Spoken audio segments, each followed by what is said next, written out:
Good morning student. நம்ம இன்றைக்கி ஒரு எபிசைக்ளாய்டு கர்வில் எப்படி டேஞ்சன்ட் அண்ட் நார்மல் வரைகிறது அப்படிங்கிறத பார்க்க போகிறோம். ஒரு எபிசைக்ளாய்டு கர்வை எப்படி வரைகிறது அப்படிங்கிறத நம்ம ஆல்ரெடி என்னோடய சேனலில் ப்ளேலிஸ்ட்டில் ஸ்பெஷல் கர்வில் லெக்சர் 2ல் கொடுத்துருக்கேன். அந்த வீடியோவை நீங்கள் பார்த்தீங்கன்னா உங்களுக்கு ஒரு எபிசைக்ளாய்டு கர்வை எப்படி ட்ரா பண்ணுறது அப்படிங்கிற ப்ரொசீஜர் உங்களுக்கு தெரியும்.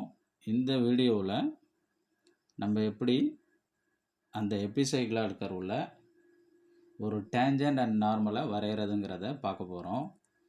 சம்மில் draw epicycloid curve and draw tangent and normal on any point on the curve அப்படின்னு வந்திருக்கும். இப்போ நீங்கள் பார்க்குறது தான் ஒரு எபிசைக்ளாய்டு கர்வ். ஃபுல்லாக உங்களுக்கு நார்மல் அண்ட் டேஞ்சன்ட் கம்ப்ளீட் பண்ணியிருக்கிறாங்க. இந்த normal and tangent similar to cycloid தான், ஒரு சின்ன மாற்றங்கள் அவ்வளோதான். இப்போ நான் உங்களுக்கு நம்ம வரைய போகிற இந்த நார்மல் அண்ட் டேஞ்சன்ட்டுக்காக நான் உங்களுக்கு அதை ஜூம் பண்ணி காமிக்கிறேன். ஜூம் பண்ணி தென் எப்படி நம்ம அதை வரைகிறது அப்படிங்கிறத பார்ப்போம்.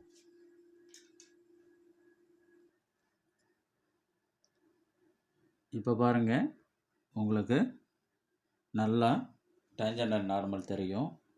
இப்போ இதுதான் நார்மல், இதுதான் டேஞ்சன்ட். கர்வில் பீன்ற புள்ளியை நம்ம என்ன பண்ணியிருக்கோம் அப்படின்னா நோட் பண்ணியிருக்கோம். இந்த பீன்ற புள்ளியில் தான் நம்ம என்ன பண்ண போகிறோம் அப்படின்னா இந்த நார்மலையும் டேஞ்சண்ட்டையும் வரைய போகிறோம்.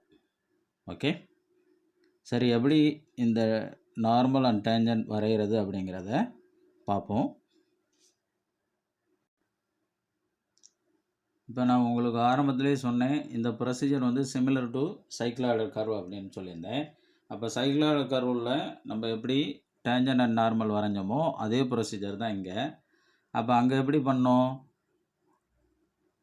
பாயிண்ட் பியை கர்வில் நம்ம மார்க் பண்ணிவிட்டு தென் அடுத்து என்ன பண்ணோம் அப்படின்னோன்னா radius of the generating circle என்னவோ அந்த ரேடியஸை காம்பஸில் செட் பண்ணிவிட்டு, ஓகே, அப்போ பாருங்கள், radius of the generating circle பாருங்கங்க. ஓகே, அப்போ ஜெனரேட்டிங் சர்க்கிள் அப்படிங்கிறது சார் அப்படின்னா இதுதான் ஜெனரேட்டிங் சர்க்கிள். அப்போ இதனோட ரேடியஸ் எவ்வளோ சார் அப்படின்னா 20, ரேடியஸ் 20. இந்த 20 mm நான் காம்பஸில் எடுத்துகிட்டு என்ன பண்ணுறேன் அப்படின்னா அந்த பாயிண்ட் பி நம்ம மார்க் பண்ணியிருக்கோமா கர்வில், அந்த மார்க் பண்ணியிருக்கிற பாயிண்ட் பியை நான் என்ன பண்ணுறேன் அப்படின்னா சென்டராக வச்சுக்கிட்டு ஒரு ஆர்க் என்ன பண்ணுறேன் அப்படின்னா காம்பஸை யூஸ் பண்ணி கட் பண்ண போகிறேன். இப்போ பாருங்கள், காம்பஸ் எடுத்துக்கிட்டேன், பியை சென்டராக வச்சுட்டு நான் என்ன பண்ணுறேன் சார் அப்படின்னா இப்போ இந்த ஆர்க்கை கட் பண்ணுறேன். இந்த கட் பண்ணுற ஆர்க்கு நம்ம எப்படி சைக்ளாய்டில் ஜெனரேட்டிங் சர்க்கிளினுடைய சென்ட்ரல் லைன்லேருந்து நம்ம வந்த பாயிண்ட்டை வந்த ஹரிசாண்டல் லைனை கட் பண்ணுவோம். அதே மாதிரி இங்கே ஜெனரேட்டிங் சர்க்கிளினுடைய சென்டர் பாயிண்ட்லேருந்து வர்ற அந்த ஆர்க்கை கட் பண்ணணும். ரைட்டுங்களா? இப்போ ஜெனரேட்டிங் சர்க்கிளினுடைய சென்டர்லேருந்து வர்ற அந்த ஆர்க் எது சார் அப்படின்னோன்னா இதுதான் அந்த ஆர்க். ரைட்டுங்களா? இதுதான் அந்த ஆர்க். இப்போ பாருங்கள்,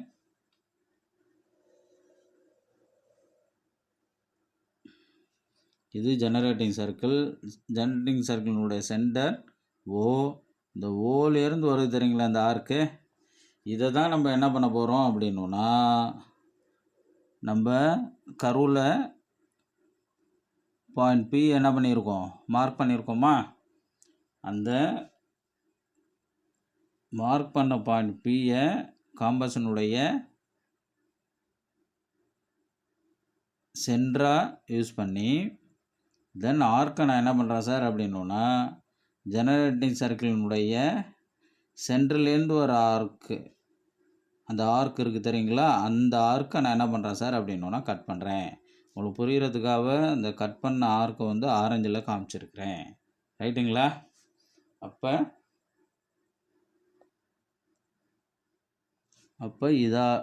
பியை சென்டராக வச்சுக்கிட்டு காம்பஸில் ரேடியஸ் ஆஃப் த ஜெனரேட்டிங் சர்க்கிளில் ரேடியஸாக காம்பஸில் எடுத்துக்கிட்டு ஜெனரேட்டிங் சர்க்கிள் உள்ள சென்டர்லேருந்து வந்த ஆர்க்கை என்ன பண்ணிட்டேன், கட் பண்ணிட்டேன்.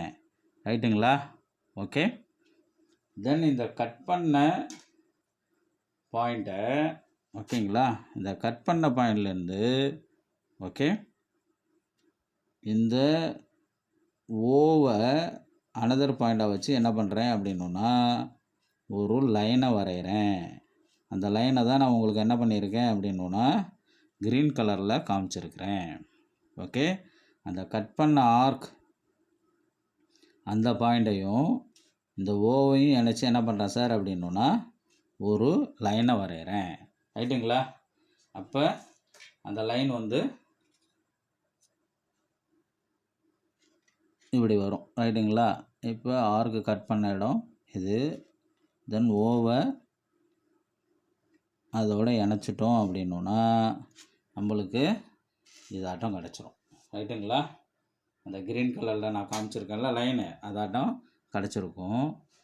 தென் அடுத்தது நீங்கள் செய்ய வேண்டியது என்ன சார் அப்படின்னா இந்த ஆர்க்கையும் ஓவையும் இணைச்சோம்ல, அந்த லைன் வந்து நம்ம ஜெனரேட்டிங் சர்க்கிளினுடைய பாட்டம் லைனை கட் பண்ணும். ரைட்டுங்களா? இங்கே கட் பண்ணது பாருங்கள். அந்த பாட்டம் லைனை கட் பண்ணுற பாயிண்ட்டை நம்ம என்ன பண்ணுறோம் அப்படின்னா நோட் பண்ணி Q அப்படின்னு நோட் பண்ணிக்கணும். ரைட்டுங்களா? என்ன சொல்கிறேன்னு ஓகே. ஆர்க்கையும் ஓவையும் இணைச்சோம். இந்த இணைச்ச லைன் வந்து ஜெனரேட்டிங் சர்க்கிளினுடைய பாட்டம் பாயிண்ட்லேருந்து வர்ற ஆர்க்கை என்ன பண்ணும் அப்படின்னா கட் பண்ணுற இடத்த Qன்னு நோட் பண்ணிக்கணும். ரைட்டுங்களா? நோட் பண்ணியிருக்கோம் பாருங்கள். நேம் வந்து Qன்னு கொடுத்துருக்குறோம். ரைட்டா? தென் இப்போ இந்த Qவையும் இந்த Pயையும் இணைச்சி எக்ஸ்டெண்ட் பண்ணிட்டோன்னா அதுதான் நம்மளுக்கு வேண்டிய நார்மல் QR. ரைட்டுங்களா? QR. அப்போ ஸ்கேல் எடுத்துக்கிறோம், ஒரு மினி டிராப்டரை யூஸ் பண்ணிக்கிறோம். யூஸ் பண்ணி என்ன பண்ணுறேன் அப்படின்னா இந்த Qவையும் Pயையும் இணைச்சி ஃபர்தராக எக்ஸ்டெண்ட் பண்ணேன் அப்படின்னா அதுதான் நம்மளுக்கு வேண்டிய நார்மல் QR. ஓகேங்களா? தென் அடுத்தது நம்ம டேஞ்சன்ட் வரையணும். டேஞ்சன்ட் எப்பயுமே வந்து நார்மலுக்கு பர்பண்டிகுலராக ஒரு லைனை P வழியாக வரைஞ்சோம் அப்படின்னா அதுதான் டேஞ்சன்ட். ஓகே. டேஞ்சன்ட் நார்மலுக்கு டேஞ்சன்ட் வந்து பர்பண்டிகுலராக இருக்கணும், அல்லது டேஞ்சண்ட்டுக்கு நார்மல் பர்பண்டிகுலராக இருக்கும். இது ஒன்றுக்கு ஒன்று ரெண்டுமே செங்குத்தாக இருக்குங்கிறத ஞாபகம் வச்சுக்கோங்க. ஓகே. தென் உங்கள் டிராப்டரை எடுத்துக்கோங்க. ஓகே. அதுதான் பர்பண்டிகுலர் லைன் வரைகிறதுக்கு சரியாக இருக்கும். அப்போ அந்த டிராப்டரை என்ன பண்ணுறேன் அப்படின்னா இந்த நார்மலோட இப்படி செட் பண்ணுங்கள். ஓகேங்களா?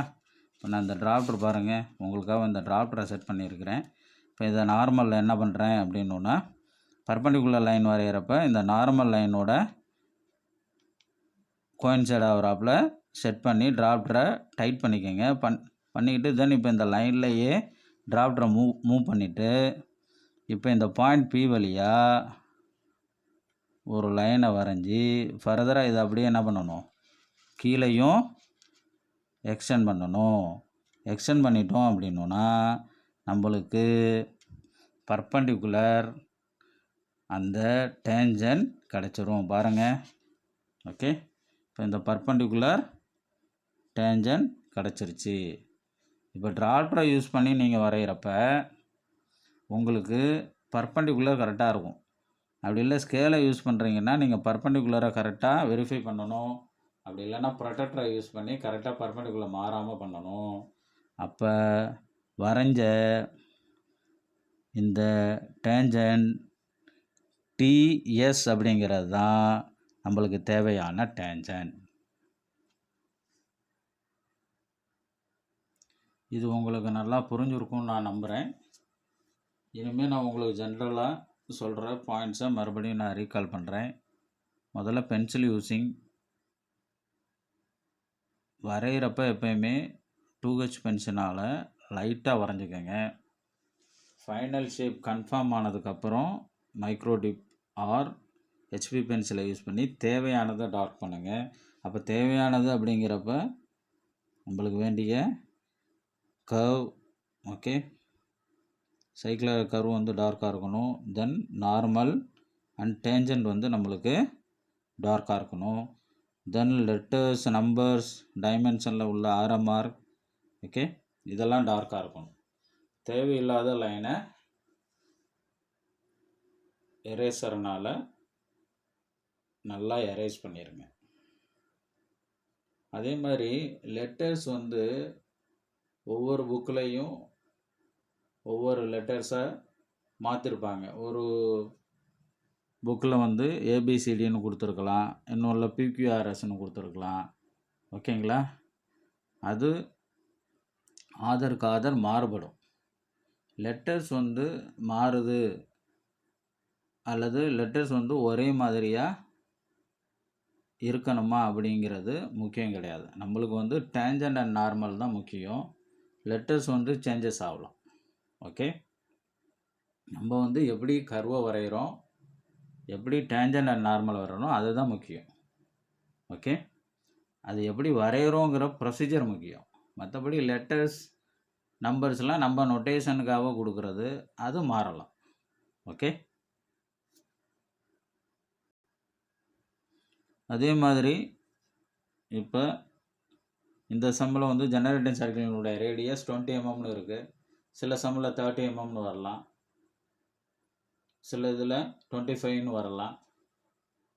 ஓகே, அளவுகள் மாறுபடலாமே ஒழிய ப்ரொசீஜரில் எதுவும் மாற்றங்கள் கிடையாது. அதனால் ப்ரொசீஜர் நல்லா தெரிஞ்சதுன்னா எந்த சம்மையும் நம்ம சால்வ் பண்ண முடியும். இதை நல்லா உங்களுக்கு புரிஞ்சிருக்கும்னு நான் நம்புகிறேன். இன்கேஸ் ஏதாவது டவுட் அப்படின்னோன்னா வீடியோவை ரீவைண்ட் பண்ணி பாருங்கள், டெஃபினட்டாக உங்களுக்கு புரியும். மறுபடியும் நம்ம இன்னொரு வீடியோவில் இன்னொரு லெக்சரோட மீட் பண்ணுவோம். தேங்க்யூ.